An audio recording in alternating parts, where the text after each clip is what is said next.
বাড়ি মাটির ঘর, মাটির হবে বিছানা। এসেছো একা যাবে একা, সঙ্গে কেহ যাবে না। মাটির বাড়ি মাটির ঘর, মাটির হবে বিছানা। এসেছো একা যাবে একা, সঙ্গে কেহ যাবে না। কিন্তু সেদিন ডাক পড়িবে কবর মাঝে শুইতে, জোগাড় কিছু করছ বন্ধ তার মাঝে বিছাইতে। জোগাড় কিছু করছ বন্ধ তার মাঝে বিছাইতে। লক্ষ কোটি মুদ্রা বয়ে করছ বালাখানা, হীরামণি মুক্তা দিয়ে পালঙ্কের বিছানা। এমন জায়গা যাইতে হবে, এমন জায়গা যাইতে হবে, যে ঘরে নাই সাথী। এমন ঘরে রইতে হবে, যে ঘরে নাই বাতি। দাদা গেছেন বাবা গেছেন, দাদা গেছেন বাবা গেছেন, কেউ তো ফিরে এলো না। এমনি ভাবে যাইতে হবে, তোরা কেন বুঝিস না। এমনি ভাবে যাইতে হবে, তোরা কেন বুঝিস না। সাদের ছেলে চলে যাবে, আর তো আব্বা ডাকবে না। পরনের বিবি চলে যাবে, আর তো ঘরে ফিরবে না। পরনের বিবি চলে যাবে, আর তো ঘরে ফিরবে না। মাটির বাড়ি মাটির ঘর, মাটির হবে বিছানা। এসেছো একা যাবে একা, সঙ্গে কেহ যাবে না। নারে তাকবীর। আজকে জলসার আমার যোগ্যতম শ্রদ্ধেয় সভাপতি সাহেব, উপস্থিত উলামায়ে কেরাম, সামনে বসে থাকা ইসলাম দরদি দিন দরদি ভাই ও বাবাজিরা, পর্দানাসীন মায়েরা খালারা, সমস্ত তারিফ ও গুণগান সেই মহান আল্লাহ তাবারাক ওয়া তাআলার জন্য, যে মহান আল্লাহ তাবারাক ওয়া তাআলা ঠান্ডার মৌসুমে নরম গরম বিছানাকে ত্যাগ করে এই দিনী মজলিসে দিনী বৈঠকে একত্রিত হয়ে বসে কিছু বলার ও শোনার তৌফিক দিয়েছেন। তাই আমরা আল্লাহ তাবারাক ওয়া তাআলার প্রশংসা করি, অন্তর থেকে মুহাব্বতের সাথে সকলেই পড়েন আলহামদুলিল্লাহ। তারপর আমাদের শেষ নবী হযরতে মুহাম্মদুর রাসূলুল্লাহ পড়েন সাল্লাল্লাহু আলাইহি ওয়াসাল্লামের পর অগণন দারুদ শরীফ শান্তির ধারা বর্ষিত হোক, আমিন। আল্লাহুম্মা সাল্লি আলাইহি আল্লাহুম্মা বারিক আলাইহি। ভাই মুসলমান, আমার টাইম মোটামুটি 10:30 পর্যন্ত। আমি আপনাদের সামনে কোরআন মাজিদের দু জায়গা থেকে দুখানা আয়াত তেলাওয়াত করেছি। আল্লাহর কাছে দোয়া করি রব্বুল আলামিন আমি যা কিছু বলবো যেন সই হাদিস এবং কোরআন থেকে বলতে পারি এবং সাথে আমরা সকলে আমল করতে পারি, তার জন্য আল্লাহ আমাদেরকে তৌফিক দেন। পড়ুন আল্লাহুম্মা আমিন। ভাই মুসলমান,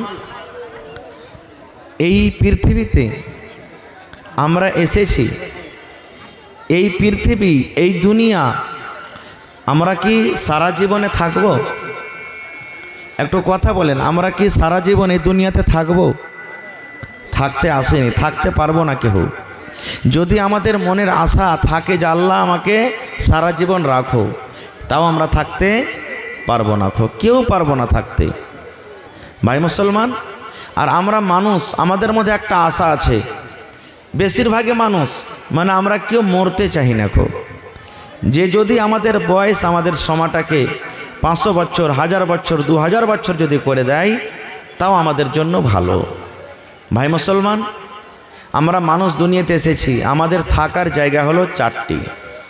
প্রথম নম্বর মায়ের পেট, যেখানে আমরা 8 মাস 9 মাস ছিলাম। তারপরে আল্লাহ রব্বুল আলমিনের আদেশ হলো দুনিয়াতে এসেছি, দুনিয়াতে কতদিন থাকবো আল্লাহ ছাড়া কেউ জানে না। না জানি ভাই? এই খবরটা আল্লাহর কাছে আছে, মানুষের কাছে নেই। এবারে দুনিয়ার পর আমাদের মওত হবে, লোকজন আমাদেরকে দফন করে আসবেন কোথায়? কবরে। কবরে কতদিন থাকবো? যতদিন কিয়ামত না হবে, কিয়ামত পর্যন্ত কবরে থাকতে হবে আমাদেরকে। এবার কিয়ামত কখন হবে আল্লাহ ছাড়া কেউ জানে না। 4 নম্বর আমাদের জায়গা হবে জান্নাত কিংবা জাহান্নাম। ভালো আমল যদি করি জান্নাত ঠিকানা হবে, যদি আমাদের আমল যদি ভালো না হয়, গুনাহ পাপ করে যাই, তাহলে ঠিকানা জাহান্নামে হবে।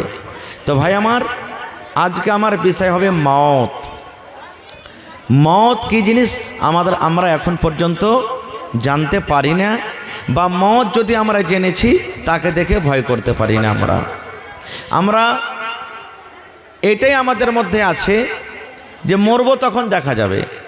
এত জালসা, এত খুতবা, এত বকরিদের খুতবা, এত ওয়াজ, এত নসিহত, কত রকম আমরা কত জায়গাতে শুনছি, কিন্তু আমাদের ভেতরটা বদলে না, পরিবর্তন হয় না। কারণটা কি জানেন? এখন পর্যন্ত মওতের ডর আমাদের ভিতরে আসেনি। মওত কি জিনিস এখন পর্যন্ত আমরা ওই জিনিসটাকে বুঝতে পারিনি। এখনও কত মুসলমান ভাই মুসলমানের ঘরে জন্ম নিয়েছি, কিন্তু আমাদের এখনও কত ভাইয়ের বিশ্বাস মরার পর কি হিসাব কিতাব হবে নাকি রে? মরে যাব, লোকজন কবরে রেখে দিবে, গলে যাব, সড়ে যাব, পচে যাব, আল্লাহ ফের খুঁজবে কেমন করে? না ভাই, দুনিয়াতে যত রকম কথা হয়, যত রকম কিতাব আছে, যত রকম ধর্ম আছে, প্রত্যেক ধর্মে প্রত্যেক কিতাবে ইখতিলাফ রয়েছে।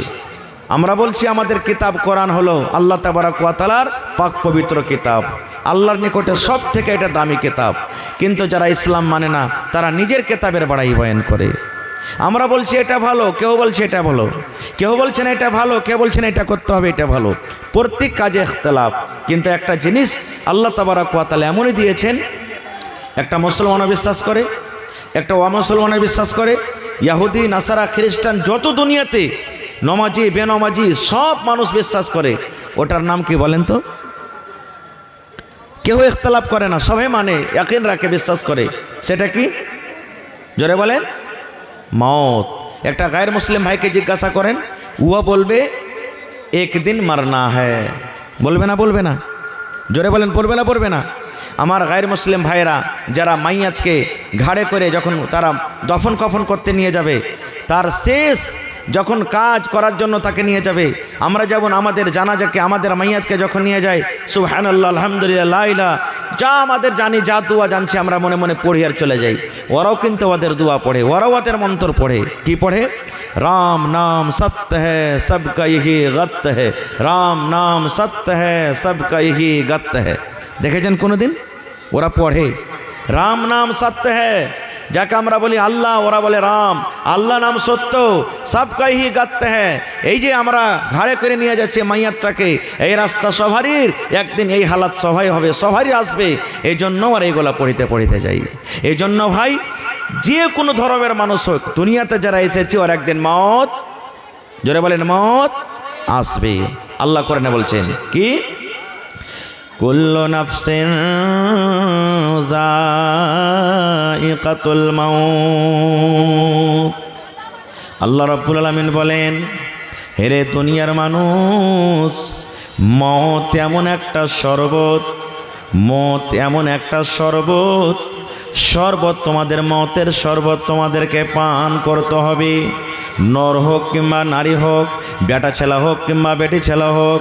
আল্লাহ রাব্বুল আলামিন বলেন, পৃথিবীতে যার ভিতরে আমি জান দিয়েছি, রূহ দিয়েছি, সাপের ভিতরে জান আছে, মানুষের ভিতরে জান আছে, জিনের ভিতরে জান আছে, পোকপাখালির ভিতরে জান আছে, জীবজন্তুর ভিতরে জান আছে। আল্লাহ রাব্বুল আমিন বলেন, দুনিয়ার মানুষ রে, যাকে আমি জান দিয়েছি তার উপরে আমি আল্লাহ মত দিয়েছি। মতের মজা তাকে চাকতে হবে। মত তেমন একটা শরবত, ওই শরবত তাকে কিন্তু পান করতে হবে। মত থেকে কেউ বাঁচতে পারবে না। না একটা আলিম বাঁচবে, না মৌলানা বাঁচবে, না হাফিজ বাঁচবে, না কারি বাঁচবে, নমাজি বাঁচবে, না বেনামাজি বাঁচবে, ধনী বাঁচবে, না গরিব বাঁচবে। দুনিয়ার কোনো মানুষ মত থেকে ছুটকারা পাবে না। দুনিয়ার মানুষ কেউ মত থেকে বাঁচতে পারবে না, কেউ পারবে না।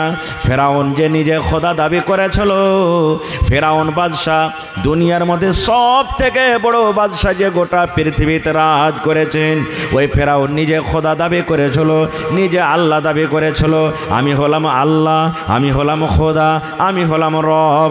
কিন্তু মুসলমান, ওই ফেরাউন এটা কোনোদিন ভাবা চিন্তা করতে পারেনি যে আমার মত হবে কোথায় রে, পানিতে ডুবে মত হবে। আমি সমুদ্রে যখন নেমে যাব, সমুদ্রে যখন চলে যাব, ওই সমুদ্রে আমার মত হয়ে যাবে। জানতে পেরেছিল কি? আপনারা ঘটনা জানছেন। ফেরাউন বাদশাহ মুসা নবী এবং তার কমকে মারার জন্য তাড়তে শুরু করলেন। মুসা নবী তার কমকে নিয়ে আগে আগে চলে যায়, ফেরাউন তার লস্করের সাথে পিছনে পিছনে ধরার জন্য চলে যায়। সামনে নীল দরিয়া পড়ে গেল। এবার মুসা নবীর কমেরা বলছেন, মুসা কোথায় তুমি আমাদেরকে নিয়ে আসলে? আরে আগা দিকে তো সমুদ্র নদী, কেমন করে পার করব, ডুবে মরে যাব। আর পিছনে হলো ফেরাউন এবং তার লস্কর, ধরা পড়লে মেরে দিবে। আল্লাহ রাব্বুল আলামিন আদেশ করলেন মুসা নবীকে। কি আদেশ? আমি ঘটনার দিকে যাব না। আল্লাহ মুসা নবীকে বললেন, আই মুসা, তোমার হাতে যেটা আশা আছে, লাঠি আছে, এই আশায় লাঠি তুমি সমুদ্রে মারো, সমুদ্রে মারো। যেমন সমুদ্রে মারা বন্দরে পানি দুই দিকে কিন্তু হটে গেল, আল্লাহর আদেশে পানি হটে গেল। মুসা নবী তার কমকে নিয়ে পার হয়ে গেলেন। এবার ফেরাউন তেমন তার লস্কর পিছনে দৌড়াতে দৌড়াতে নদীর কান্দাতে যেমনই পৌঁছে যাওয়া। এবার ফেরাউন দেখলো এখনো রাস্তা হয়ে আছে, সুন্দরভাবে পানি দুই দিক থেকে হয়ে আছে, আমরা পার হয়ে যাব। ওরে আল্লাহ, আল্লাহ রাব্বুল আমিনের কারিশমা, আল্লাহ রাব্বুল আমিনের লীলা। যেমনই মধ্য সমুদ্রে গেলেন, আল্লাহ রাব্বুল আমিন পানিকে আদেশ করলেন, পানি রে, এই আমার নাফরমান বান্দা, এই আমার গুনাহগার বান্দা, এই আমার বেঈমান শয়তান বান্দা ফেরাউন এবং তার লস্কর যেন পানি পার করতে না পারে। পানি তুমি ডুবে জমে যাও, এই পানি তুমি ডুবে যাও, এবং এই বেঈমান শয়তানকে তুমি ডুবিয়ে এই পানির ভিতরে তুমি পানি শেষ করে দাও। একই রাস্তা মুসা নবী পার হয়ে গেলেন আর ফেরাউন শেষ হয়ে গেল। কবির দাস একটা খুব বড় কবি, উনি বলছেন, যা কো রাখে সাইয়া, যা কো রাখে সাইয়া, মার সকিনা কোই, বাল না বাঁকা কর সকে जो जग बैरी होय। যা কো রাখে সাইয়া, মার সকিনা কোই, बाल ना बांका कर सके जो जग बैरी होय। जो तो को कांटा बोए, जो तो को कांटा बोए, तही बोई तो फूल, तो को फूल के फूल है, ओ को है तिरसोल, तो को फूल के फूल है, ओ को है तिरसोल। আল্লাহ যাকে বাঁচাবেন তাকে কেউ মারতে পারবে? জোরে বলেন, পারবে? আর আল্লাহ যাকে মারবেন দুনিয়ার কেউ মানুষকে বাঁচাতে পারবে না। মুসা নবী চলে গেলেন, তার কম ভেবেছিল ফেরাউনের হাতে আজকে ধরা পড়ে যাব, মরে যাব। সুবহানাল্লাহ, ফেরাউন কত খুশি ছিল মুসা নবীকে ধরবো, তার কমকে ধরবো, বানি ইসরায়েলকে মারবো। কিন্তু কোনোদিন ফেরাউন এই জিনিসটা বুঝিনি যে আমি মরে যাব। এই জন্য ভাই, দুনিয়াতে যত বাদশাহ, যত নবী, যত ধনী, যত গরিব, যে কোনো মানুষ হোক, যারা দুনিয়াতে এসেছে একদিন দুনিয়া ছেড়ে তাদেরকে যেতে হবে, শর্ট কথা। এবার বলবেন হাজি মৌলানা, আল্লাহ একবার জীবন দিলেন দুনিয়াতে, আবার ফের মরণ দিয়ে দিলেন, কারণটা কি? আল্লাহর উদ্দেশ্য কি? আজকে পিন্ডাল সাজানো হয়েছে, আমার এত যোগ্য যোগ্য ওলামাকে দাওয়াত করা হয়েছে, উদ্দেশ্য আছে না নেই? আপনারা জালসা শুনতে এসেছেন, উদ্দেশ্য আছে না নেই? এই লাইট জ্বলছে, উদ্দেশ্য আছে না নেই? তো বলবেন হাজি মৌলানা, একবার আল্লাহ জীবন দিলেন, আবার মরণ দিচ্ছেন, কারণটা কি? আল্লাহ রাব্বুল আলামিন কোরআনের অন্য জায়গাতে বলছেন সূরাতুল মুলকে, আল্লাযী খালাকাল মাউতা ওয়াল হায়াত লিয়াবলুয়াকুম আইয়ুকুম আহসানু আমালা। আল্লাহ রাব্বুল আলামিন বলেন, আরে দুনিয়ার মানুষ, মত এবং হায়াতকে এই জন্য তৈরি করা হয়েছে, মত এবং হায়াতকে এই জন্য তৈরি করা হয়েছে মানুষ রে, তোমাদের পরীক্ষা করা হবে রে মানুষ, তোমাদের আজমাইশ করা হবে, তোমাদের ইমতিহান লওয়া হবে। মানুষ রে, তোমাকে আমি 50 বছর দুনিয়াতে জীবন দিয়েছিলাম, 60 বছর জীবন দিয়েছিলাম, 80 বছর জীবন দিয়েছিলাম, তারপরে মত দিলাম। মানুষ রে, তোমাদের মধ্যে সব থেকে ভালো আমল কে করে, সব থেকে ভালো আমল কে করে? এই জন্য আল্লাহ রাব্বুল আলামিন মত এবং হায়াতকে আল্লাহ তৈরি করেছেন। তাহলে আমরা এটা জানতে পারলাম যে আল্লাহ মত এবং হায়াতকে কেন তৈরি করেছেন। আর একটু আগে চলেন, দুনিয়ার কোনো মানুষ মরতে চাহে না কেউ, এর প্রমাণ একজন নবীর আপনাকে ওয়াকিয়া বয়ান করছি। তাহলে এটা ভাববেন না যে নবীরা মত থেকে ইনকার করেছেন। সুবহানাল্লাহ, এটি আমাদের জন্য ইবরাত আছে, সবক আছে, যে যখন নবীরা দুনিয়াতে বাঁচতে পারেনি তো আমরা সাধারণ মানুষ কি বলবেন? কি ঘটনা? মুসা আলাইহিস সালামের নাম আপনারা শুনেছেন, যে মুসার কথা এখনই বলছিলাম। যখন নবীদের জান কবজ হয়, নবীদের রূহ কবজ হবে, আমাদের মতন আসবে না ডাইরেক্ট, আল্লাহ তাআলা তাকে পারমিশনের প্রথমে এজাজত দেবেন, আসবেন, নবীদের কাছে এজাজত লওয়া হবে, আর আমাদের কাছে ডাইরেক্ট আসবেন। মুসা নবীর কাছে এলেন কে? মালাকুল মত, সহিহ বুখারী শরীফের হাদিস। মালাকুল মত এলেন, মুসা নবী বলছেন, কি খবর, কি কথা? এবার বন্ধুরে, মালাকুল মত, যাকে আমরা আজরাইল ফেরেশতা বলি, হাদিসে তাকে মালাকুল মত বলা হয়েছে। এবার মালাকুল মত বললেন, আয় আল্লাহর নবী মুসা, আল্লাহ রাব্বুল আমিনের আদেশ হয়েছে, আপনার জান কবজ করার জন্য এসেছি, আপনার রূহখানা কবজ করার জন্য এসেছি। হে মুসা নবী, আপনার দুনিয়ার জীবন শেষ হয়ে গেছে, দুনিয়ার সময় শেষ হয়ে গেছে, দুনিয়ার বয়স শেষ হয়েছে, আল্লাহ রাব্বুল আমিনের আদেশ, আপনার জান কবজ করার জন্য এসেছি। যখন মুসা নবী কথাটা শুনলেন, আল্লাহ রাসূল সাল্লাল্লাহু আলাইহি ওয়াসাল্লাম বলেছেন, মুসা নবী একটা চড় কিংবা একটা ফাইট কিংবা একটা ঘুষা, ঘুষা বুঝেন না? ঘুষা বুঝেন? কিংবা চড় কিংবা ফাইট কোন একটা মনে করলেন, একটা চোখের কিংভাবে ঘুষা দিয়ে দিলেন, মালাকুল মত আজরাইল ফেরেশতার চোখ কানা হয়ে গেল। যেমন মুসা নবী শুনলেন যে আমার জান কবজ করতে এসেছে, মুসা নবীকে একটা এরকমভাবে ঘুষা মারলেন, চোখ কানা হয়ে গেল। তাহলে বুঝে দেখেন যে মুসা নবীর শক্তি কত ছিল, যে ভাই, যে একটা ফেরেশতার চোখ কানা করে দিচ্ছে। ওরে সুবহানাল্লাহ, কত শক্তি ছিল। কোনোদিন যদি আল্লাহ তাবারাক ওয়া তাআলা সুযোগ দেন, আল্লাহ হায়াত রাখাতে ইনশাআল্লাহ বলবো, আমি ওদিকে যাব না খো। এবারে চোখ কানা হয়ে গেল। আল্লাহ তাআলার কাছে খবরটা আছে না নেই? কথা বলেন, খবরটা আছে না নেই যে ফেরেশতার চোখ কানা হয়ে গেল? এবার মালাকুল মত চলে গেলেন কার কাছে? আল্লাহর কাছে। এবার মালাকুল মত বললেন, আল্লাহ তুমি এমন নবীর কাছে আমাকে পাঠালছো রব্বুল আলামিন, তোমার ওই নবী মরতে রাজি নাই। মতের কথা শুনে আল্লাহ জি, মতের খবর পেয়ে আল্লাহ আমাকে এমন জোরে একটা চড় কিংবা ফাইট মেরেছে, এমন ঘোষা দিয়েছি, আল্লাহ দেখো আমার চোখ জখম হয়ে গেছে। আল্লাহ তাআলা তখন বলছেন যে আচ্ছা এই কথা। আল্লাহ তাআলা তার চোখকে ভালো করে দিলেন মালাকুল মতের।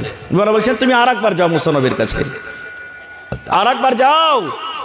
মালাকুল মত বলছেন, আল্লাহ এবার কেন যাব? এখনো তো রাজি নাই, মরতে চাহে না। আল্লাহ বললেন, মালাকুল মত এবার জান কবজ করার জন্য তোমাকে যেতে হবে না, তোমাকে রূহ কবজ করার জন্য যেতে হবে না। আমার নবী মুসা দুনিয়াতে বাঁচতে চেয়েছে, দুনিয়ার হায়াত তার বাড়িয়ে দাও, দুনিয়ার জীবন তার বাড়িয়ে দাও। কেমন করে জীবন বাড়াবে? হ্যাঁ, এই ভিডিও চলে না, प्रोजेक्टर वाले कौन है, इसको वीडियो ठीक कीजिए, प्रोजेक्टर वाले वीडियो ठीक कीजिए। भाई আমার এইবারে আল্লাহ বলছেন মুসা তুমি মুসার কাছে আর একবার চলে যাও, তার হায়াতকে বাড়ার জন্য, তার জন্য একটা মেসেজ নিয়ে যাও, তার জন্য একটা পায়গাম নিয়ে যাও। এবার চলে গেলেন মালাকুল মউত, মুসা নবীর কাছে চলে গেলেন। এবার মুসা নবী দেখছেন মালাকুল মউত আবার আমার কাছে এসেছে। এইবারে মালাকুল মউতকে দেখে মুসা নবী বলছেন, হে মুসা, এবার হে মালাকুল মউত কি কারণে তুমি এসেছো? এবার মালাকুল মউত বললেন, আয় আল্লাহর নবী মুসা, এইবারে আপনার জান কবজ করার জন্য আমি আপনার কাছে আসিনি, আপনার রূহ কবজ করার জন্য আমায় আসেনি, তাইলে কেন এসেছো? এইবারে মালাকুল মউত বললেন, মুসা, আল্লাহ রাব্বুল আমিন আপনার জন্য একটা খুব সুন্দর তোহফা দিয়েছেন, আল্লাহ রাব্বুল আমিন আপনার জন্য একটা গিফট দিয়েছেন, একটা মেসেজ দিয়েছেন। বলছেন কি মেসেজ? বলছে মালাকুল মউত বলছেন, মুসা, একটা গরু আপনি নিয়েছেন, কিংবা একটা গরুর ওপরে হাত রেখে দেন, একটা গরুর ওপরে আপনি হাত রেখে দেন। এবার মুসা নবী বলছেন, কেমন কথা? এইবারে মালাকুল মউত বলছেন, মুসা, গরুর ওপরে আপনি হাতখানা রেখে দেন, আর হাতের তলাতে আপনার কত গরুর রোয়া দাপলো আপনি গিনতে করেন, গিনতে করেন, গিনতে করেন, গিনতে করেন, গিনতে করে করে করে করে ওরে সুবহানাল্লাহ, আপনার হাতের তলাতে যত রোয়া দাপবে অত দিন নয়, অত হপ্তা নয়, অত মাস নয়, যত আপনার হাতের তলাতে গরুর রোয়া দাপবে আল্লাহ রাব্বুল আমিন অত দিন আপনার হায়াত বাড়িয়ে দেবেন, অত বছর আল্লাহ হায়াত বাড়িয়ে দেবেন, অত বছর আপনি দুনিয়াতে বাঁচবেন। একটা গরুর ওপরে হাত রাখে, হাতের তলাতে যতটি আপনার রোঁয়া দাববে অত বছর আপনি দুনিয়াতে বাঁচবেন, আল্লাহ হায়াত বাড়িয়ে দিলেন আপনার। এবার দেখেন মুসা নবীর কথা, ওরে সুবহানাল্লাহ। মুসা নবী তখন কথাটা শোনার পর, আজকে যদি আমরা মুসলমান হইতাম বা এ জামানার যদি আমরা মানুষ হইতাম কত খুশি আমরা হইতাম। আহারে আমাদের হায়াতকে আল্লাহ কত বাড়িয়ে দিলেন, আজকে আমরা খুশিতে আটখানা হয়ে যেতাম। এ কথাটা যখন মুসা নবী শুনলেন, এইবারে মুসা নবী বলছেন, মালাকুল মউত আর একটা কথা তুমি জানিয়ে দাও। ধরো আমি গরুর ওপরে হাত রেখে দিলাম, গরুর ওপরে হাত রাখার পর আমার হাতের তলাতে যত রোঁয়া দাবলো, ওরে সুবহানাল্লাহ, এবার আমি অত বছর দুনিয়াতে বাঁচলাম, আমি অত বছর দুনিয়াতে বাঁচার পর যখন আমার ওই সময়টা শেষ হয়ে গেল, ওই টাইমটাও আমার যখন শেষ হয়ে গেল, অতদিন থাকার জিন্দেগিও আমার শেষ হয়ে গেল, তখন আমার সাথে কি হবে একটু তুমি দয়া করে বলো। এইবারে মালাকুল মউত বললেন, মুসা, তুমি গরুর ওপরে হাত রাখবে, আর হাত রাখার পর তোমার হাতের তলাতে যত রোঁয়া দাববে অত বছর বাঁচার পর ওই টাইম ও সময় যখন দুনিয়া থেকে তোমার শেষ হয়ে যাবে, আমি মালাকুল মউত আপনার কাছে আমি আসব, আর আসার পর আপনার জানখানা কবজ করে নিয়ে চলে যাব। যেমন কথাটা শোনা, এবারে তখন মুসা নবী বললেন, এই মালাকুল মউত এরকম জীবনের দরকার নাই রে, এরকম জীবনের দাম নাই। এতদিন বাঁচার পরও যদি মত থেকে আমি রেহাই না পাই, এতদিন বাঁচার পরও যদি মত থেকে ছুটকারা না পাই, এরকম জীবনের দাম নাই, এরকম জীবনের দরকার নাই। এসো এসো তুমি আমার জানখানা কবজ করে নিয়ে চলে যাও। তাই কবি বলছেন, ও মন ঘুমায় না রে, নামে জপ মাওলার, একে দিনে ঘুমাইবা তুমি জিন্দাগের লাগিয়া, ও মন ঘুমায় না রে, ও ভাই ঘুমায় না রে, নাম জপ মাওলার, একে দিনে ঘুমাইবা তুমি কবরের মাঝার, ও ভাই ঘুমায় না রে, একে দিনে ঘুমাইবা তুমি জিন্দাগের লাগিয়া, ও মাই ঘুমায় না রে। সাদ্দাদ ফেরাউন বাদশা ছিল এ দুনিয়া মাঝার, একে একে সব চলে গেল, একে একে সব চলে গেল কবরের মাঝার ও ভাই ঘুমায় না রে। আল্লাহর যত নবী এলেন এ দুনিয়া মাঝার, আল্লাহর যত রাসূল এলেন এ দুনিয়া মাঝার, একে একে সব চলে গেলেন, একে একে সব চলে গেলেন কবরের মাঝার ও ভাই ঘুমায় না রে। নারে তাকবীর। আর একটা ঘটনা বলি আমি 2 থেকে 3 মিনিটে। কি ঘটনা? আমার কাছে একটা বই আছে, বা যে ভাইরা জানছেন পড়েছেন, আব্দুল মালিক মুজাহিদ মুসান্নিফ হলেন লেখক, উনি সুনহেরি আওরাকের মধ্যে একটা ঘটনা লিখছেন। কি ঘটনা? ফিলিস্তিনের জমিন যেখানে এখন লড়াই যুদ্ধ চলছে, আপনারা সবাই জানছেন, মসজিদ আকসা সুলেমান নবীর ওটাতে, সুলেমান নবীর ওটা জায়গা। সুলেমান নবী আল্লাহ তাবারক ওয়া তাআলা তাকে এমন মুজিজা দিয়েছিলেন যে জীবজন্তুর ভাষা জানতে পারতেন, পক্ষীর ভাষা, পিটপেড়ার ভাষা, এগুলা ভাষা জানতে পারতেন। আল্লাহ তাবারক ওয়া তাআলা হাওয়া বাতাস জিনকে তার তাবে রেখেছিলেন, আদেশ করলে কুণ্ডি থেকে মানুষকে কুণ্ডি পৌঁছে যেতে পারতেন। এটা আল্লাহ মুজিজা দিয়েছিলেন। আমি ওদিকে যাব না। একদিন সুলেমান নবী বসে আছেন, আর সুলেমান নবীর পাঞ্জরে এলাকারই একটা লোক বসে আছে, হয়তো তার উজির হবে বা গ্রামের কোনো মানুষ হবে, বসে আছেন, গল্প সল্প করছেন। এই গল্প করতে করতে একটা অপরিচিত মানুষ, আজনাবী মানুষ, যেটা এলাকাতে কোনোদিন দেখেননি, সুলেমান নবীর কাছে চলে গেছেন। সালাম কালাম হলো ওখান থেকে। তখন লোকটা চলেও গেলেন। চলে যাওয়ার পর তখন সুলেমান নবীর পাঞ্জরে যে লোকটা বসে আছেন, ও সুলেমান নবীকে বলছেন, সুলেমান নবী বলছে কি? বলছে যেই লোকটা এখনই আমাদের কাছে এলেন, চলে গেলেন, একে তো এলাকাতে কোনোদিন জীবনে দেখিনি, আজকে নতুন দেখছি। লোকটা কে? কোনো তো কুটুম সদরও লাগে না কাহারির মতন, এলাকাতে প্রথম দেখছি। লোকটা কে? সুলেমান নবী তখন বলছেন যে আরে খ্যাপা, এটা হলো মালাকুল মউত, আল্লাহর ফেরেশতা মালাকুল মউত, এই তো মানুষের জান কবজ করে।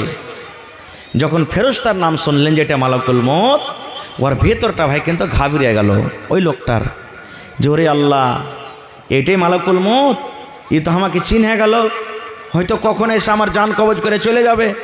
তখন সুলেমান নবীকে বলছেন যে এক কাম করেন, আপনি জিনকে বলেন কিংবা বাতাসকে বলেন, আপনাকে তো আল্লাহ জিন তাবে করেছে, চোখের পলকে কোথা থেকে কোথায় নিয়ে চলে যাবে। তো জিনেরাকে বলেন যে আমাকে এই ফিলিস্তিন থেকে হিন্দুস্তানের জমিতে পৌঁছে দিবে, ওর কাছ থেকে আমি আর চলে যাব না, আমাকে ভিড়া পাইবে না, আর মত হবে। দেখেন মত কি জিনিস। আব্দুল মালিক মুজাহিদ সুনহেরি আওরাকের মধ্যে লিখছেন ঘটনাটা। এইবারে সুলেমান নবী বলছেন তাহলে তুমি থাকবে না এখানে? বলছেন না, আপনি জিনেরাকে বলেন না আমাকে পৌঁছে দিবে। পৌঁছে দিলেন। ঠিক হয়তো 20 মিনিট পর, 15 মিনিট পর বা আধ ঘন্টা পর এবারে ওই মালাকুল মউত আবার কিন্তু চলে এসছেন কার কাছে? সুলেমান নবীর কাছে। এবারে দেখছেন যে সুলেমান নবী কিন্তু একলাই বসে আছেন, সাথে আর কেউ নেই, ওই লোকটা নেই। এবারে সুলেমান নবী একাই দেখা পর মালাকুল মউত এবার জিজ্ঞাসা করছেন, আয় আল্লাহর নবী, আমি আপনার কাছে কিছুক্ষণ আগে এসেছিলাম, আর আপনার পাঞ্জরে একটা লোক বসেছিল, আমি লোকটাকে দেখে চলে গেলাম, এবার যদি আবার ঘুরে আসছে লোকটা নাই, কোথায় গেল একটু বলেন তো। এবারে সুলেমান নবী বলছেন, মালাকুল মউত, তোমার যাওয়ার পর আমাকে লোকটা জিজ্ঞাসা করলো এটা কি? আমি বললাম এটা হলো মালাকুল মউত। হ্যাঁ মালাকুল মউত তোমার ডরে, তোমার ভয়ে আমাকে বলল আমাকে হিন্দুস্তানের মাটিতে আপনি পৌঁছে দেন, ভারতের মাটিতে আমাকে পৌঁছে দেন। আমি জিনেরাকে আদেশ করলাম, এখন লোকটা হিন্দুস্তানের জমিনে চলে গেছে।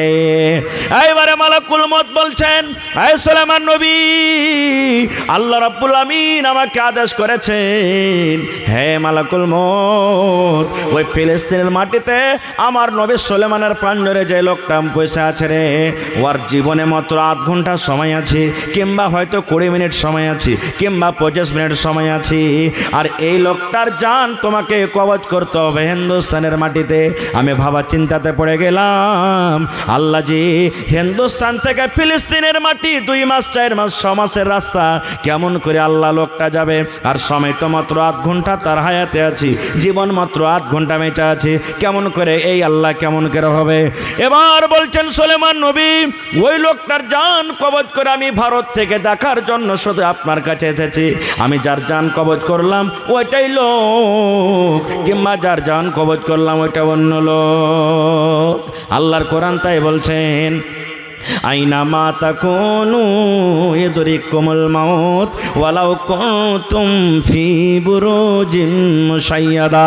আল্লাহ বলছেন দুনিয়ার মানুষরে, আইনা মা তাকুন, দুনিয়ার যে কোনো কোণাতে তুমি থাকো না কিংবা পালিয়ে যাও কেন, তুমি জমিনের ভিতরে থাকো না কেন, চাঁদের উপরে চলে যাও না কেন, আসমানের উপরে তুমি চলে যাও না কেন, পানির ভিতরে তুমি ঘর বানিয়ে থাকো না কেন, আল্লাহর কোরআন বলেন যে কোনো তুমি জায়গাতে চলে যাও না কেন, দুনিয়ার মানুষরে মত তোমার কাছে যাবে, সময় হতে গেলে মত তোমার কাছে পৌঁছবে, মত থেকে তুমি ছুটকারা পারবে না।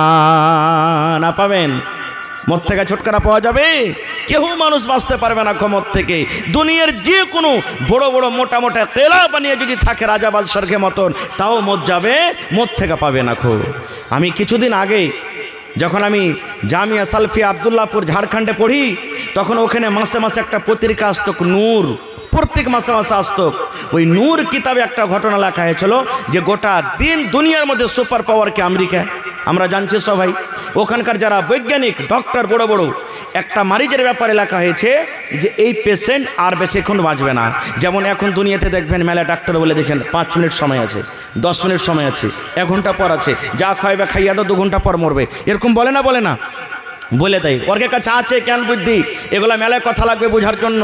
তো ভাই আমি ওদেরকে যাব না, ওরা বলে দেয়।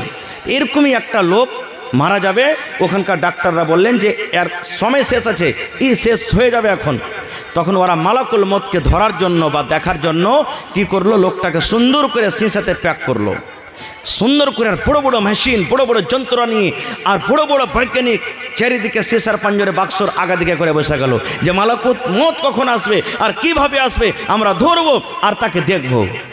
ওরে সুবহানাল্লাহ, তারা বসে আছে আল্লাহ রাব্বুল আমিনের দয়া, আল্লাহ রাব্বুল আমিনের পাওয়ার দেখেন। কোন টাইমে মালাকুল মউত জান কবজ করে তার নিয়ে চলে গেলেন। বড় বড় বৈজ্ঞানিক, বড় বড় ডাক্তার তারা বসে থেকে গেলেন। মালাকুল মউতকে ধরা দূরের কথা, মালাকুল মউতকে নজর পর্যন্ত আনতে পারলো না, জান কবজ করে নিয়ে চলে গেছেন। ভাই মুসলমান, এই জন্য মালাকুল মউতকে না দেখার জিনিস না আমরা দেখতে পাবো। পাবে কি? হাদিসে এসেছে যখন মরবে, যে লোকটা মরবে ওই টাইমে যদি নেককার হয়, যেমন আজকে আপনারা জালসা শুনছেন বসে বসে, হাদিসে এসেছে যদি মরার টাইমে যদি মারনেওয়ালা নর হোক কিংবা নারী হোক যদি নেককার হয়, তাহলে ওর সামনে জান্নাতের ফেরেশতারা থাকবেন, যতদূর তার নজর যাবে। আর মরনেওয়ালা যদি গুনাহগার পাপী হয়, তাহলে ওর ফেরেশতার জাহান্নামের ফেরেশতা থাকবে। আর মালাকুল মউত এসে নেককার মানুষ যদি হয়, তোকে বলবে, হে ভালো নাফস, এই পাকরু, এসো তুমি দেহ ছেড়ে দাও, এসো তুমি এসো। আর যদি গুনাহগার পাপী হয়, ওই জানখানটা কিন্তু লুকিয়ে বেড়াবে, বের হবে না। ওর বুকের পরে চেপে চড়ে ও জানখানটাকে তখন বের করবে। তাই কবি বলছেন, দয়াল আল্লাহ গো তুমি আমায় রহম করো না, তুমি রহমান, তুমি রহিম, তুমি মেহেরবান। দয়াল আল্লাহ গো তুমি আমায় রহম করো না। মতের যখন অর্ডার হবে, আজরাইল ফেরেশতা বুকে বসিবে, বুক ফাটিবে মুখ ফুটবে না, তুমি আমায় রহম করো না। নারে তাকবীর।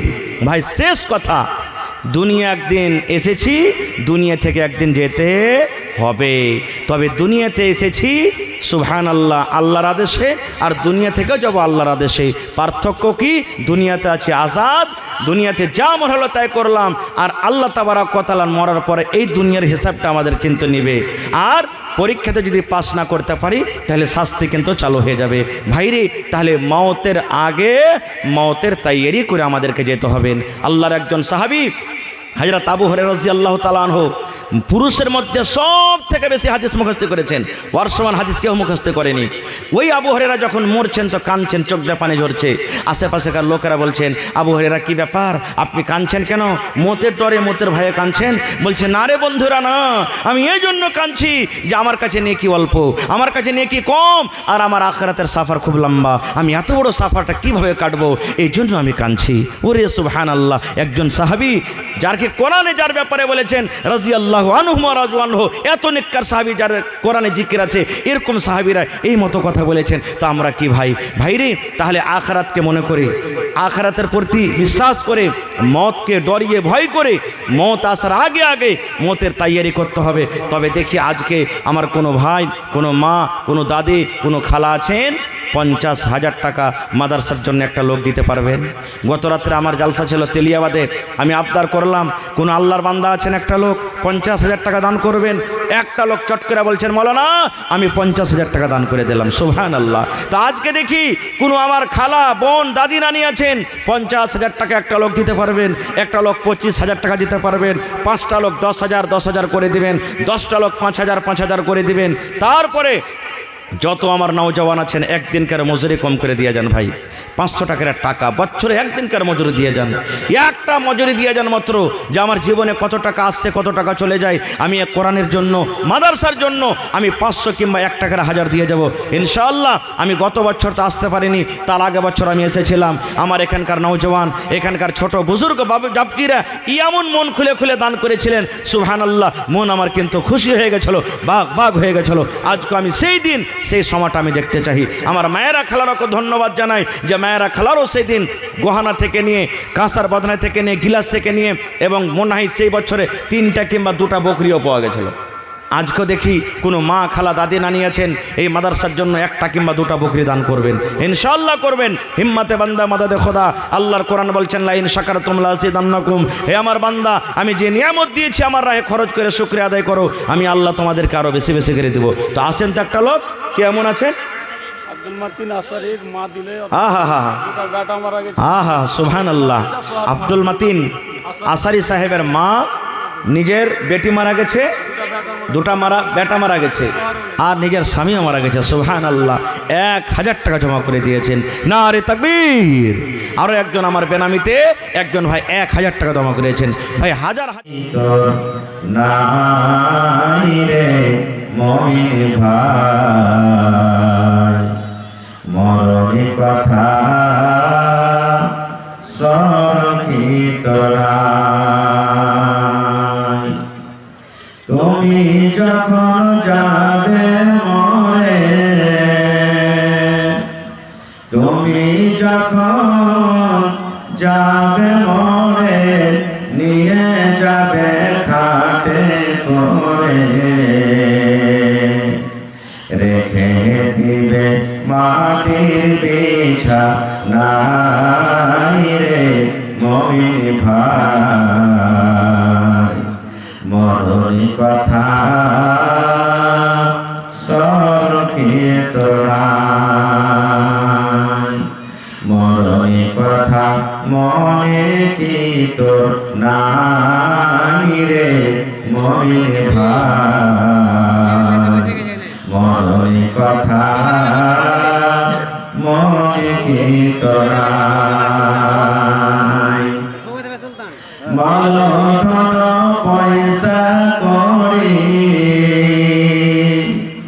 মাল ধন পয়সা করি, থেকে যাবে দালান বাড়ি। মাল ধন পয়সা করি, থেকে যাবে পাকার বাড়ি। কিছুই তোমার কাজে আসবে না রে মুমিন ভাই, মরণের কথা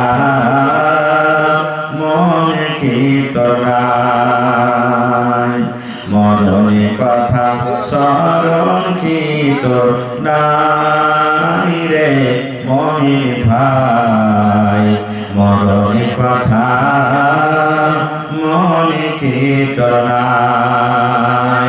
নারে তাকবীর। আজকে জলসা যোগ্যতম শ্রদ্ধেয় সভাপতি সাহেব, উপস্থিত ওলামায়ে কেরাম, সামনে বসে থাকা ইসলাম দরদি, দিন দরদি ভাই বাবাজিরা, পর্দানাশীন মায়েরা খালারা, সমস্ত তারিফ ও গুণগান সেই মহান আল্লাহ তাবারক ওয়া তাআলার জন্য, যে মহান আল্লাহ তাবারক ওয়া তাআলা এই ঠান্ডার মৌসুমে নরম গরম বিছানাকে ত্যাগ করে এই মাদ্রাসার প্যান্ডেলের তলাতে একত্রিত হয়ে বসে বলার শোনার তৌফিক দিয়েছে। তাই আমরা আল্লাহ তাবারক ওয়া তাআলার প্রশংসা করি, অন্তর থেকে মহব্বতের সাথে সকলেই পড়েন আলহামদুলিল্লাহ। আল্লাহর তারিফ ভাই একটু মুখ খুলে শুরু করে পড়েন আলহামদুলিল্লাহ। তারপর আমাদের শেষ নবী হযরত মুহাম্মদ রাসূলুল্লাহ পড়েন সাল্লাল্লাহু আলাইহি সাল্লামের উপর ওয়াল্লাহু তাআলা শরীফ শান্তি ধারা বর্ষিত হোক, আমিন। আল্লাহুম্মা সাল্লি আলাইহি আল্লাহুম্মা বারিক আলাইহি। ভাই মুসলমান, আজকে আমি যে বিষয় নিয়ে আপনাদের সঙ্গে আলোচনা করব সেই বিষয়ের নাম হলো কোন মহিলাটা জান্নাতি, এবং সময় যদি পাই আপনাদের ব্যাপারে, পুরুষের ব্যাপারে একটা হাদিস পড়ব যে কোন ধরনের স্ত্রীকে বিয়ে করতে হবে। কারণ স্ত্রী যদি আপনার মন মতো না হয়, অর্থাৎ আপনি বলবেন কিছু ও করবে কিছু, এরকম ভাবে স্বামী স্ত্রীর জীবন কাটবে ভাই? কাটবে কি? কাটবে না। আপনি 1 লক্ষ টাকা মাসে ইনকাম করছেন, স্ত্রীটা যদি আপনার ভালো না হয়, নেককার দিনদার যদি না হয়, তাহলে আপনার কোনোদিন জীবনে সুখ শান্তি হবে না, কোনোদিনই সুখ শান্তি পাবেন না। এরকমই একটা দিনদার স্ত্রী, ভালো স্ত্রী, নেককার স্ত্রী, যদি ও দিনদার ভালো যদি একটা স্বামী না পায়, তাহলে ওর জীবনটা ভালোভাবে কাটবে না। কাটবে? কখনো কাটবে না। শান্তি কমিটিওয়ালা আপনারা কোথায় আছেন? মোটরসাইকেল স্ট্যান্ডের কাছে আপনারা পৌঁছান তো। শান্তি কমিটিওয়ালা যারা আছেন মোটরসাইকেল স্ট্যান্ডের কাছে যান, তাড়াতাড়ি যান। তো ভাই আমার, মোটরসাইকেল চালাতে গেলে মোটরসাইকেলেরই চাকা লাগবে, ট্রাক চালাতে গেলে ট্রাকেরই চাকা লাগবে, তাহলে গাড়িটা ঠিকঠাক চলবে। এবার একটা চাকা মোটরসাইকেলের আর একটা চাকা যদি ট্রাক্টরে লাগিয়ে দেন তো পড়বে যে ভাই? চাকাটা পড়বে?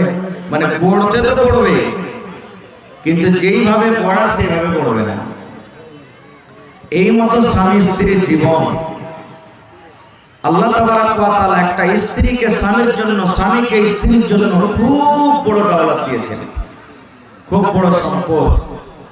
একটা স্ত্রী জীবনে কিচ্ছু চায় না, শুধু চায় যে আমি আমার স্বামীর যেন শুধু মহব্বত ভালোবাসা পাই, আমি যেন আমার স্বামীর যেন আমি মহব্বত ভালোবাসা পাই, আমাকে যেন আদর করে। এক টাইম এক পেট যদি কম খেতে পাই তাও চলবে, কিন্তু স্বামীর মহব্বত ভালোবাসা চাই। এই মতো একটা পুরুষ নিজের স্ত্রীর ভালোবাসা চায়। ভালোবাসা কেমন দেওয়া হবে? কি দিয়ে হবে ভালোবাসা?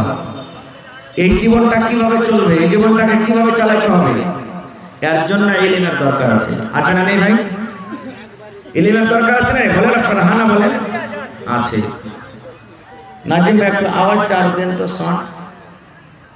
ইলমের দরকার আছে। বারবার এলান করবেন তো কান কেরা হবে।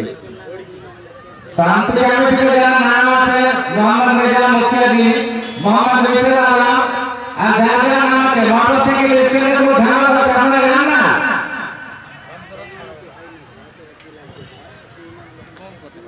যারা মোটরসাইকেল স্ট্যান্ডে ঝামেলা করছেন ভাই, এটা দিনই জালসা। কোনো কথা হয়েছে আরামের সাথে কহেন, আরামের সাথে কাজ করেন, আল্লাহ রাস্তায় কোনো ঝামেলা করিয়েন না। তো ভাই আমি বলছিলাম আজকে খুব দামি কথা দিয়ে যাব। যদি আজকে কথাগুলো আপনারা মনে করে যান, ইনশাআল্লাহ দুনিয়া আখিরাত আপনার জন্য কামিয়াব হয়ে যাবে। মায়েরা তো বলবো, খালারা বলবো, আজকে আমাদের শেরশাবাদের সমাজে এখানে খুব ভালো ভালো জ্ঞানী বুদ্ধিজীবী মানুষ আপনারা বসে আছেন। আপনারা জানছেন যে এই বর্তমান জামানাতে, বর্তমান যুগে, বর্তমান টাইমে সব থেকে যদি মুসলমানের ভিতরে কেস মোকদ্দমা, লড়াই ঝগড়া যদি হয়েছে, তো একটা বেটা বেটি নিয়ে হয়েছে, স্বামী স্ত্রী নিয়ে ঝামেলা হয়েছে। দেখেন থানাতে, দেখেন মহিলা থানাতে, দেখেন মহিলা কোর্টে, দেখেন যত রকম কেস আপনি পাইবেন, সব থেকে আপনি দেখবেন যে একটা লড়কা লড়কির কেস চলছে। কারণটা কি জানেন? ইলমের কমি। কারণটা একটাই, ইলমের কমি।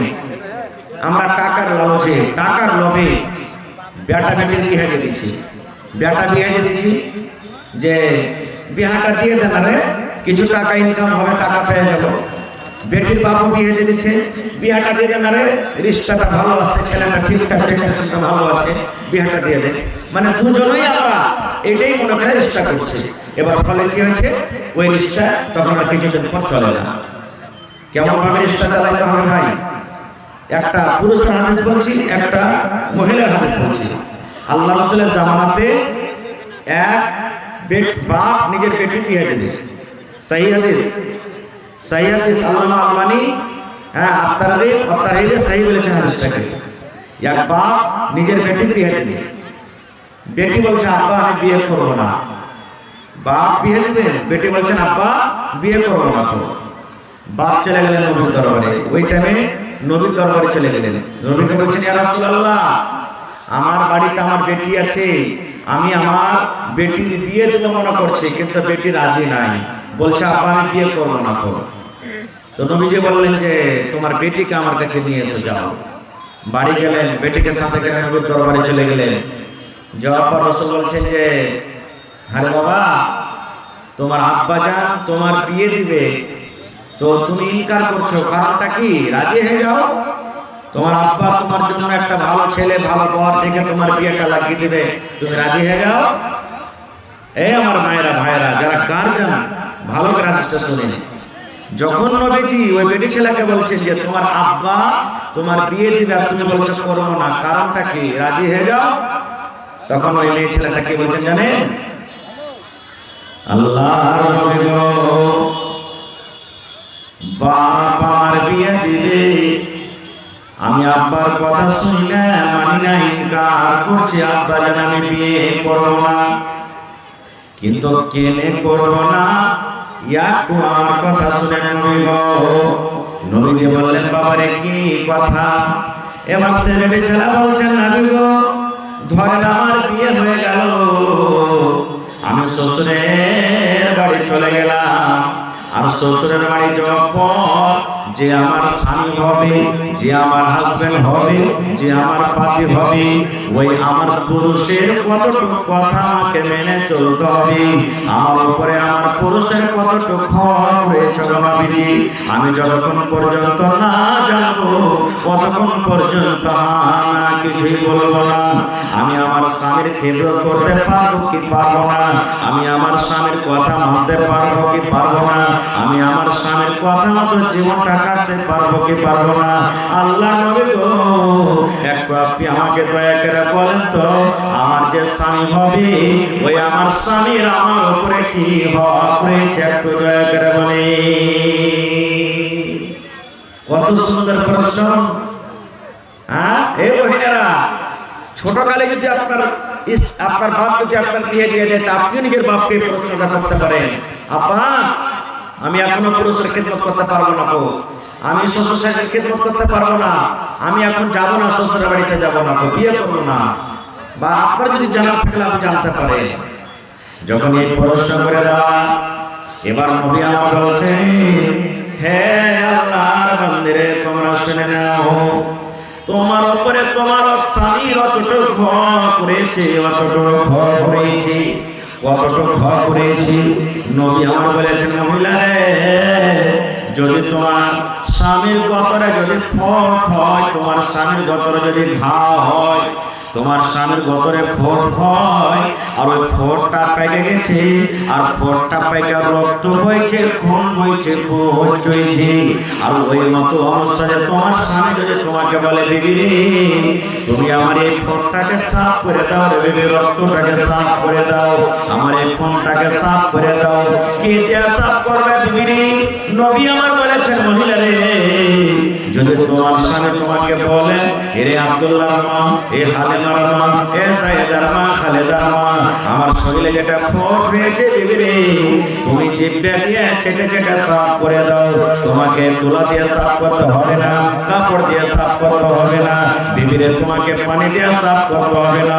আল্লাহ রাব্বুল আলামিন তোমাকে যে জিহ্বা দিয়েছে বিবি রে, এই জিহ্বা দিয়ে দিয়ে দিয়ে তুমি সাফ করে দাও। হে মহিলা, যদি এরকম কাজের আদেশ করে যদি তোমার স্বামী তুমি ইনকার করতে পাবে না, করতে পাবে না, তোমাকে জিহ্বা দিয়ে চেটে চেটে তোমাকে সাফ করতে হবে, এতখানি তোমার উপরে তোমার স্বামীর হক। নারে তাকবীর! দেখেন কতখানি হক। তাহলে একটা কথা আরো বলে দিই, পুরুষ মানুষ হয়ে যেতে গেলে, তাহলে ফোট উঠতে গেলে ওকে চাটতে হবে, কোনো কথা নয়। আল্লাহ রাসূলের বলার উদ্দেশ্য যে মহিলা, তোমার উপরে তোমার স্বামীর অতখানি হক রয়েছে, তোমার স্বামী যদি বলে দেয়, কথাটা বলতে হবে না আপনাকে, যদি বলে দেয় আমার কথাটা ফোট হয়েছে, তুই জীবনে এটা সাফ কর, তো রাসূল বলেছেন তোমাকে সাফ করতে হবে, এতখানি হক, এতখানি হক। এবারে এতখানি হক করার কথা, আমার মা খালার অবস্থা এরকম, আমার কোনো ভাই যদি অফিস থেকে, মাদ্রাসা থেকে, ভুঁই থেকে, জমিন থেকে, দোকান থেকে বাড়ি ঢুকেছে, পানি পান করার মনে হয়েছে, তিরসে লেগেছে, খালে যদি কয়, খালেদার মা এক গ্লাস পানি গেলা দাও না জি, যদি অন্য কোনো কাম করতে গেলে হয়ে গেল পাড়া গরম হয়ে যাবে, এমন আইসটা ছেলে কহিবে ওর পিপাসা ঠান্ডা হয়ে যাবে, হ্যাঁ মিনসা হবে না। তুমি এখানটা কাজ করে আসছো তো কত বড় মানুষ হয়েছো, বাড়িতে আমি কত আঠনা চেরা নিয়ে নিয়ে কত ছেলে পেলে নিয়ে তাহেস করছি, তুমি একটু পানিটা নিয়ে খেতে পারবে না, এমন ঘোচা মেরে কথা বলবে না, এরকম কথা বলতে হবে না। আমার বলার উদ্দেশ্য হলো এই যে একটা মহিলা, একটা নারী নিজের স্বামীর খেদমত কখন বুঝবে, নিজের স্বামীর হক কখন বুঝবে, যখন ওর মধ্যে কি আসবে, ইলম আসবে, শিক্ষা আসবে। বিনা শিক্ষাতে কিছু করতে পারবে না। কেমন শিক্ষা? সুবহানাল্লাহ।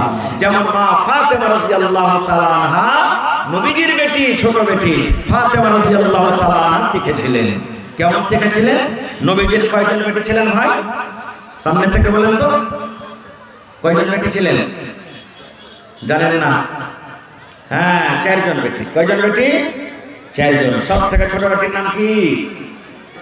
সব থেকে ছোট বেটির নাম কি? ফাতেমা রাদিয়াল্লাহু তাআলা আনহা। সুবহানাল্লাহ। আর এই ফাতেমা রাদিয়াল্লাহু তাআলা আনহার নিজের মার নাম কি কহেন তো আপনারা? হযরত খাদিজা রাদিয়াল্লাহু তাআলা আনহা, এটা নিজের মা। বাকি যতটি মা এগুলো সব সতার মা। তো নিজের মা তো নিজের যুগে মারা গেছেন, যখন ফাতেমা বেঁচে ছিলেন তার আগে মারা গেছেন। তো ফাতেমা রাদিয়াল্লাহু তাআলা আনহা সব থেকে ছোট বেটি নবীজির মৃত্যুর পর তারা উঠেছে। একদিনকার ঘটনা, সহিহ হাদিস। দেখেন বেটিকে কেমন তারবিয়ত দিতে হবে, বেটিকে কেমন ভাবে শেখাইতে হবে যে জায়ের বাড়িতে কোনোদিন শিকায়ত আসবে না, কোনোদিন শিকায়ত যেন না আসে, কেমন তারবিয়ত দিতে হবে বেটিকে। একদিনকার ঘটনা, হযরত ফাতেমা রাদিয়াল্লাহু তাআলা আনহা নিজের আব্বার বাড়িতে এসেছে কিছু চাইতে। কি চাইতে? যেমন আমার আপনার বেটিরা চাইতে যায়, আব্বাজি একটা মুরগি দেন, আব্বাজি একটা ছাগল দেন, আব্বাজি একটা ঘড়ি কিনে দেন, আপনার জামাই ঘড়ি চেয়েছে, বিভিন্ন রকমের চাহিদা চায় না। তো মা ফাতেমা নবীর বেটি আব্বার কাছে দান চাইতে এসেছে। কি দান? যখনই বাড়িতে ঢুকলেন দেখছেন নবীকে নেই, বাড়ি থেকে আছে সতার মা, মা আয়েশা রাদিয়াল্লাহু তাআলা আনহা, একজন স্ত্রী। আয়েশা বলছেন, মা আব্বা বাড়িতে নেই। তো মা ফাতেমা বলছেন, না রে বেটি, তোমার আব্বা বাড়িতে নেই। বলছে, কোথায় গেছেন? বলছে, দিনের কাজে, তাবলীগের কাজে, দাওয়াতের কাজে গেছেন। এবার মা ফাতেমা বলছেন, বেটি বলো কি কাজ? বলো, বলছে না আব্বা থাকলে বলতাম, আমি বলবো না, চলে যাবো। মা ফাতেমা বলছেন যে আমি আব্বাকে বলবো, চলে যাবো। এবার আর রুকলেন না বাড়িতে। এ মায়েরা খালারা, আর রুকলেন না ফাতেমা যে আব্বা বাড়িতে নাই, 2 ঘন্টা 3 ঘন্টা পর যখন আব্বা আসবে, আব্বার সাথে কথা বলবো, দেখা করবো, তারপরে যাবো। না, নাই তো তখনই চলে গেলেন বাড়ি হাইটে। আর রুকলেন না, আর বাড়িতে থাকলেন না, যে তখনই চলে গেলেন বাড়িতে, যে আমি বাড়িতে চলে যাব, আমার স্বামী বাড়িতে আছেন, আমাকে খুঁজবেন, আমার হয়তো দরকার হবে, আমাকে খাইতে লাগবে, আমাকে পানি লাগবে, হয়তো আমার আর কোনো দরকার আছে, তখনই সাথে সাথে বাড়িতে চলে গেলেন। দেখেন স্বামী কি জিনিস বুঝতেন, স্বামী কি জিনিস বুঝতেন, দেখেন তখনই তারা ঘোরা করে চলে গেলেন।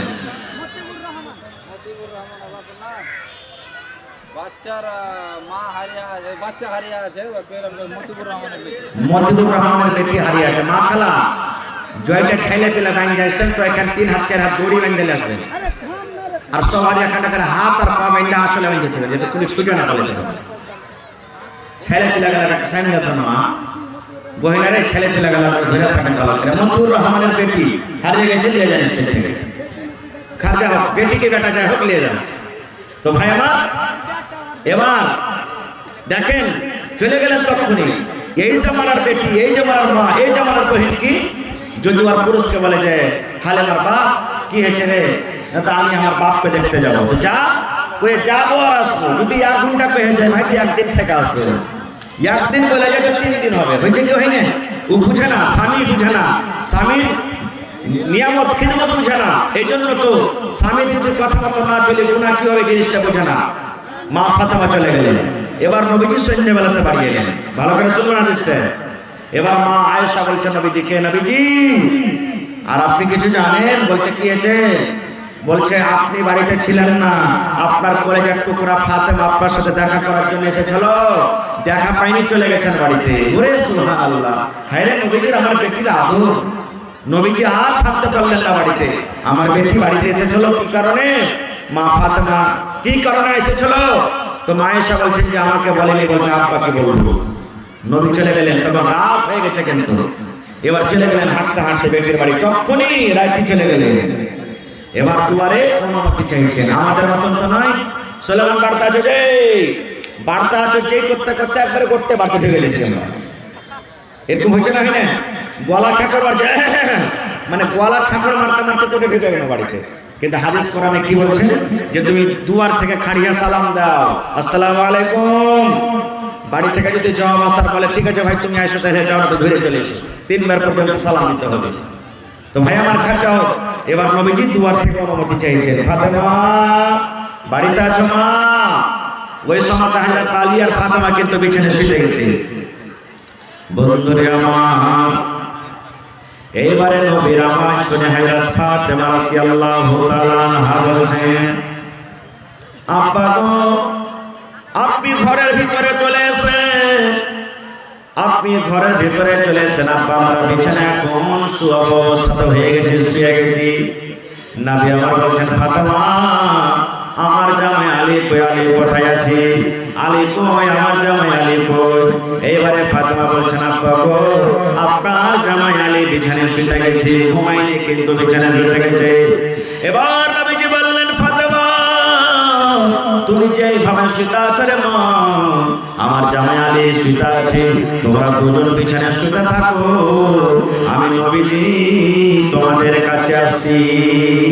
এবারে ফাতেমা রাদিয়াল্লাহু তাআলা আনহা বলেন, আমরা বিছানায় স্বামী স্ত্রী শুতে আছি, আমি বিছানার এক সাইডে এক টানে আমি শুতে আছি, আমার স্বামী আলী বিছানার এক সাইডে শুতে আছেন। এবার নবীজি ঘরের ভিতরে ঢুকলেন, আর ঘরের ভিতরে ঢোকা পর আমাদের দুজনের মধ্যখানে আমার আব্বা জান দয়ার নবী নবী মুহাম্মদ সাল্লাল্লাহু আলাইহি সাল্লাম বসে গেলেন। এবার ফাতেমা বলেন, আমার আব্বা জান আমার কাছে এত হয়ে গেলেন, আমার কাছে এত হয়ে বসলেন, আমার আব্বার পাখানা যে ঠান্ডা হয়ে আছে, এবার আমার আব্বার পাখানা আমার গায়ে যে লাগে, আমি ফাতেমা জানতে পারি এটা হলো আমার আব্বা জানের পা। শুতে গেলেন, দুজনের মধ্যখানে বসে গেলেন, ওরা শুতে আছে কিন্তু। বন্ধুরে আমার এবার শুনে, হায় রে দয়ার নবী। এবার নবী বলছেন, বেটি রে আমি শুনলাম রে মা তুমি নাকি আমার সাথে দেখা করার জন্য গিয়েছিলে। কি কাজে গেছিলে রে মা? কি তোমার দরকার ছিল? কি কাজে তুমি আমার কাছে গিয়েছিলে মা রে? একটু তুমি দয়া করে বলো তো। এই আমার ভাইরা শুনেন, মায়েরা খালারা, এইবারে ফাতেমা আব্বার কথাটা শুনি চোখখানা সরবার সরবার হয়ে গেছে। এবার আব্বাকে এরকম ভাবে নিজের হাতখানা দেখাতেন, আব্বা গো দেখেন আপনার ফাতেমার হাতখানা দেখেন, এই যে আপনার ফাতেমার হাতখানা দেখেন। এবার নবী আমার দেখছেন ফাতেমার হাতে কিন্তু ফোঁসা পড়ে আছে, ফাতেমার হাতে সাদা সাদা সাদা সাদা ফোঁসা পড়ে আছে। কত ফোঁসা কইলে গেছে আর কত ফোঁসা কিন্তু ফাতেমার হাতে পড়ে আছে। নবী আমার দেখার পর বলছেন বেটি রে কি জন্য তোমার হাতে ফোঁসা পড়েছিল মা? কি এমন তুমি কাজ করেছিলে? কি কারণে তোমার হাতে ফোঁসা পড়েছিল মা? তুমি একটু জানাবে না? বলছে আব্বা গো আমি আপনার কলেজার টুকরা ফাতেমা আপনার জামাই বাড়িতে জাতা পিছে পিছে জাতা টেনে টেনে টেনে টেনে হাতে ফোঁসা পড়ে গেছি। ইন্দারা থেকে পানি তুলে তুলে, কুয়া থেকে পানি তুলে তুলে আমার হাতে ফোঁসা পড়ে গেছি। আব্বা তাই আমি আপনার বাড়িতে গেছিলাম, যদি আপনি আমাকে একটা গোলাম গালা দিতেন, আপনি যদি একটা চাকর গালা দিতেন, আমার বাড়িতে কাম করতো, আমি আপনার বেটি ফাতেমা আমি আরাম পাইতাম। আমি শুনেছি আপনি লড়াই করতে গিয়ে অনেক গোলাম পেয়েছেন, দাসদাসী পেয়েছেন, যদি একটা আমাকে চাকর নিগালা দিতেন, আমার বাড়িতে কাম করতো, আমি আপনার ফাতেমা আমি আরাম পাইতাম। ভাই আমার, এবারে নবীজি গোলাম দিলেন কি দিলেন না? আল্লাহ বাঁচিয়ে রাখে এই হাদিসটা আবার কোনোদিন বলবো। তার আগে একটা কথা বলি, ফাতেমাটা কে? আপনারা বসে যান ভাই, একটু মেহরবানি করে, পিছু অসুবিধা হয়ে যাবে, মানুষের বসে যান। ফাতেমাটা কে? আল্লাহ রাসূল সাল্লাল্লাহু আলাইহি ওয়াসাল্লাম বলেছেন আদম নবী থেকে নিয়ে আমাদের শেষ নবী মুহাম্মদ সাল্লাল্লাহু আলাইহি সাল্লাম পর্যন্ত যত দুনিয়াতে নবী এসেছেন সমস্ত নবীদের সরদার হলেন নবী মুহাম্মদ সাল্লাল্লাহু আলাইহি সাল্লাম, যাকে ইমামুল আম্বিয়া বলা হয়েছে। আজকে একটা ইমাম সাহেব একটা গ্রামের ইমাম হয়, একটা মাওলানা একটা ইমাম হয়, একটা মসজিদের ইমাম হয়, একটা ঈদগাহের ইমাম হয়, মসজিদের ইমাম হয়, কিন্তু আমার দয়ার নবী হলেন সুবহানাল্লাহ কোন সাধারণ মানুষের ইমাম নয়, উনি ছিলেন ইমামুল আম্বিয়া। যত দুনিয়াতে নবী ছিলেন সমস্ত নবীদের ইমাম।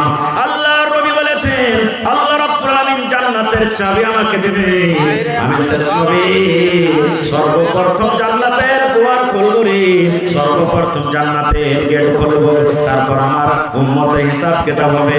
দয়ার নবী বলেছেন আমার উম্মত যতক্ষণ হিসাব কিতাবের পর জান্নাত জাহান্নাম না হবে ততক্ষণ পর্যন্ত কোন নবীর উম্মত জান্নাতের ভিতরে যাবে না। এরকম নবীর বেটি ফাতেমা নিজের পুরুষের বাড়িতে কাম কাজ করে জাতা টেনে টেনে টেনে হাতে ফোঁসা করে দিলেন, তাও নবী জামাইকে বকা ঝকা করলেন না। নারে তাকবীর।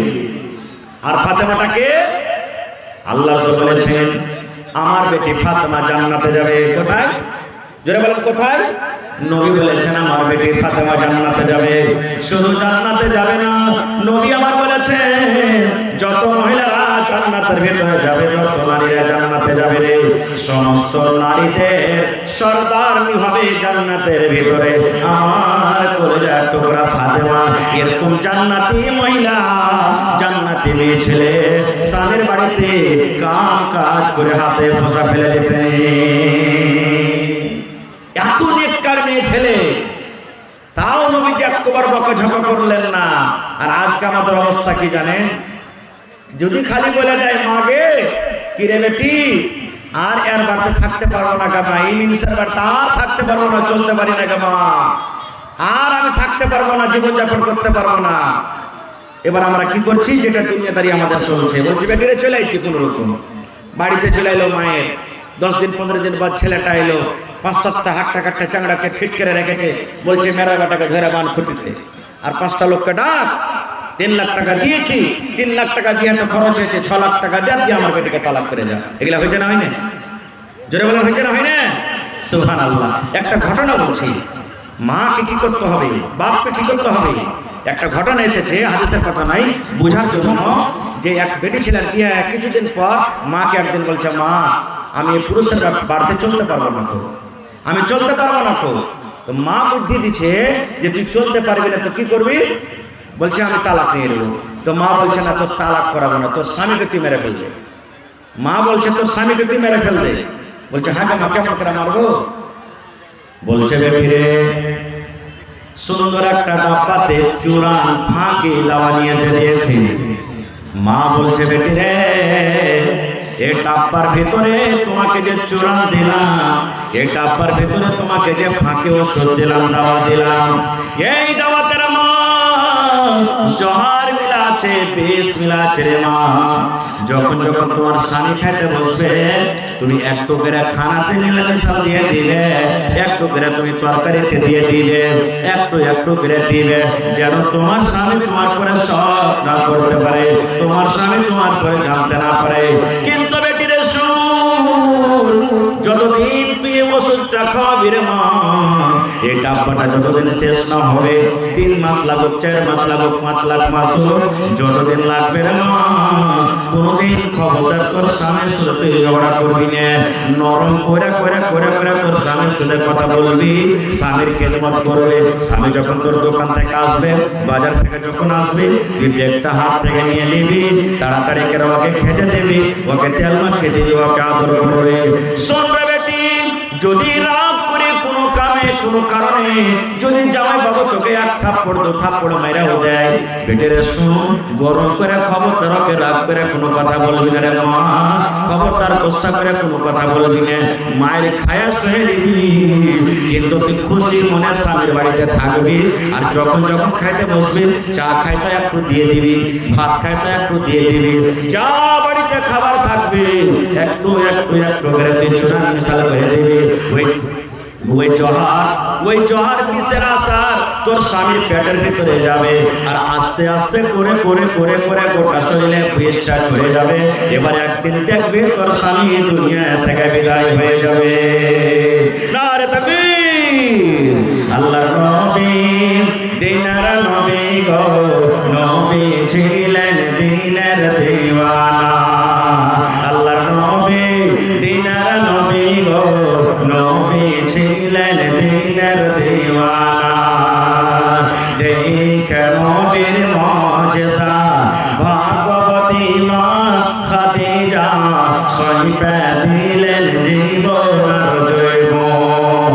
আল্লাহর নবী দিনের নবী গো, নবী ছিলেন দিনের দিওয়ানা।